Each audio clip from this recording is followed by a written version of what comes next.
Hey, welcome to Discard. Today I'm going to test out a new company that's making a lot of shells and even some easy to do LED mods for retro and modern systems. Let's take a look.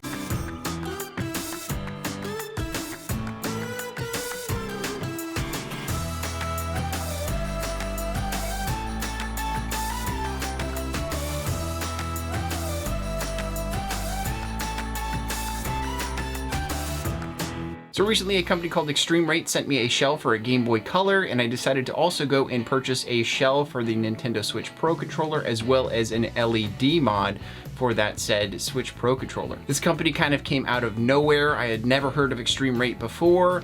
I've seen a lot of shell manufacturers on eBay and different sites that are out there. Amazon, you can find them on there. And usually they're kind of like off-branded and you're not really sure what you're getting. A lot of times you can end up with really poor shells that have holes in the wrong places or just poorly molded.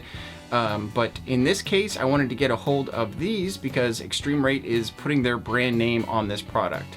So I was definitely willing to check that out. But of course, the first thing that really caught my eye when it came to ExtremeRate was they showed me a picture of a shell that was in this kind of wooden form. It looks like it has this wood grain across the shell.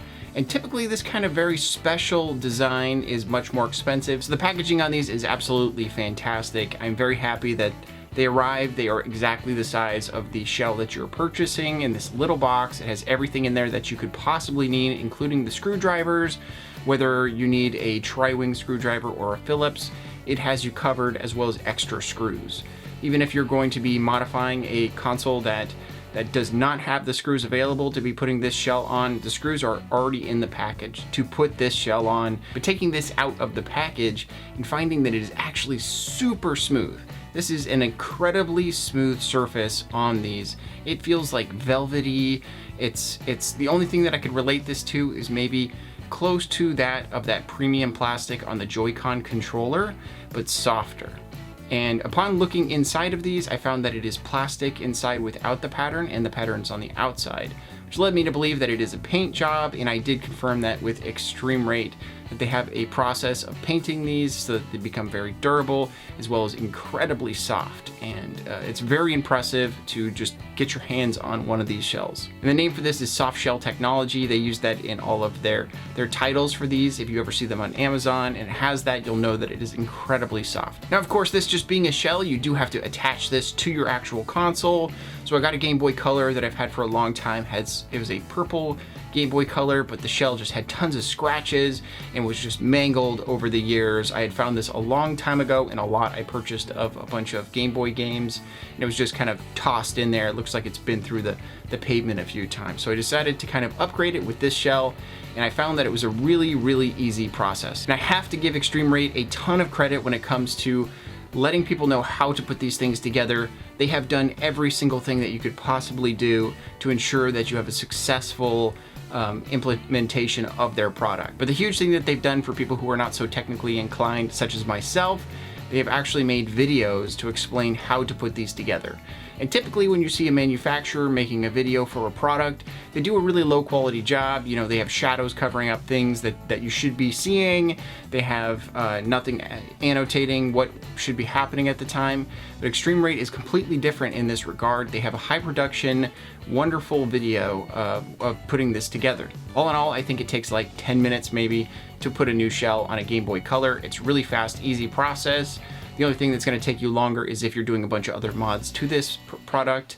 And you know, those are a whole nother can of beans. Now onto the Switch Pro controller and the LED mod. These are both found on Amazon and they are two separate products. I'll put links below with annotations as to what is what. It gets a little confusing, but LED mod and shell are totally separate things. But again, these come in fantastic packaging, nice little boxes, annotated with ExtremeRate. They come in the mail, they have everything in the box that you could possibly need, little bags of your screws and your buttons, and everything that you could possibly need is in there, fantastically packaged so that it cannot be damaged in the mail. Now for my mod of my Switch Pro controller, I chose to alter my black original Switch Pro controller, which had a few scratches. It's been through a lot of stuff over the years, so it's time to upgrade that one and maybe make it a nice little centerpiece and give it a little bit more love. The shell I chose was a kind of a baby blue color, which I don't know if people have noticed by watching the channel, but I do like blue. I use it in my LEDs, and I really like lighting with blue. I think it's a fantastic way of kind of highlighting things. And the shell of this Pro Controller also meets the same standard as the Game Boy Color shell. It is incredibly soft, very soft to the touch, and feels fantastic in your hands. This is probably going to be the best feeling controller that you do have in your collection. Now, one of the first choices that I made when I was going to put this together was that I was going to stream it and kind of show people what the process is like for just kind of a normal person putting something like this together. At the very beginning, I even talked about the fact that ExtremeRate has videos available for putting this stuff together, and I decided not to watch those while I was doing the stream and kind of just jumped into it. Luckily, they do include a very large instruction manual, and this thing has pictures, it has everything that you could possibly need. If you're a sane, awake person, you should be able to put this together just fine. Needless to say, I kind of messed it up. When it comes to the shell is very easy to take care of during this whole process. It's just a few screws, taking this thing apart and screwing it back in, popping that shell in, and it goes together really easy. When it comes to the LED mod, it's a little bit more technical, but at the same time, it is a no solder mod.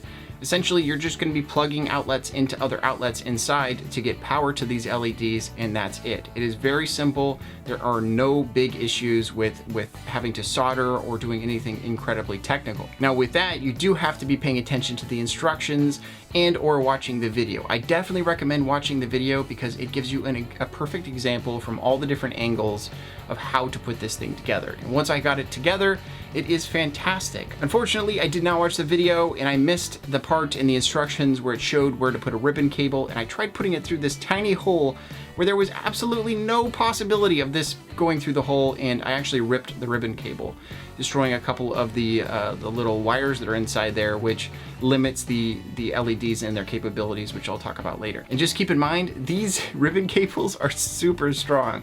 So there's pretty much no possibility of anyone damaging these like what I did. I was just very tired at the time, and for some reason decided to go full caveman and ignore the fact that there was a video available for me. But outside of that little hiccup, everything went together really well.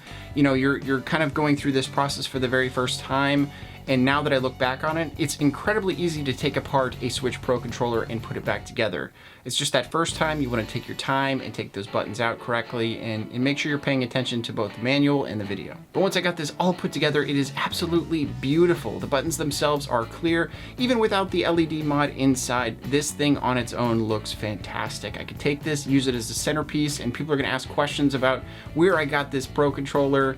It's a fantastic device to have there and to hang on to when you're playing video games. But of course, once you get that LED mod in there, you're able to crank it up to 11, light up all of those buttons, and you can individually choose what each button, each quadrant of this controller, what color it's going to be. There's a couple button presses that you do in order to turn this on and turn it off. You can easily still play this controller with the LEDs off as well as having them on while you're playing. It's all up to you whether you want that little extra battery drain or not. But there are a lot of capabilities here. You can change each quadrant of the Pro controller and change the colors of each quadrant, making the 4 buttons into red or green, as well as the D-pad being a totally different color than those. I went with an all blue design except for the trigger buttons, which ended up being where I frayed that controller and damaged it. Now, with all of that, the Pro controller on its own, I think, is a fantastic device. I think Nintendo put a lot of time into making this thing. The battery lasts forever. The controls feel good. D-pad needs a little bit of work.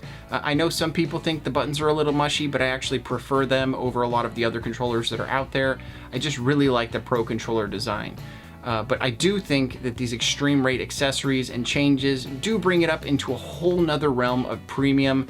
It's definitely not going to be for everyone. It is more expensive than just buying a Pro controller, but for me, it's absolutely worth it. It makes for a really cool device in my game room. And overall, I think ExtremeRate has me as a customer in the future. I'm going to be looking at their shelves definitely when it comes to upgrading things or fixing things. I'm going to be looking at ExtremeRate as a real possibility, because they're a brand and they're sticking by what they have. They have fantastic customer service in my experience, and they've done a great job of making a product that does exactly what it says it will do. So what do you guys think of these mods? Are you gonna change up your Game Boy Color? Do you have a Game Boy Color that's just scratched to all hell and you wanna take it and upgrade it? Do you think this is a good possibility for that? Do you want to upgrade your new Switch Pro controllers, or do you think it's too soon for that? Let me know in the comments below. I'm always interested in everyone's ideas there. Also, if you have any other display ideas for game collections, that's what we do here. I always have a playlist available for people to go back and check through all the different Gameroom display ideas that I have on the channel so far. But if you like this video, please leave a like. If you want to see more videos like this, please subscribe. But otherwise, have a great day and collect what you love.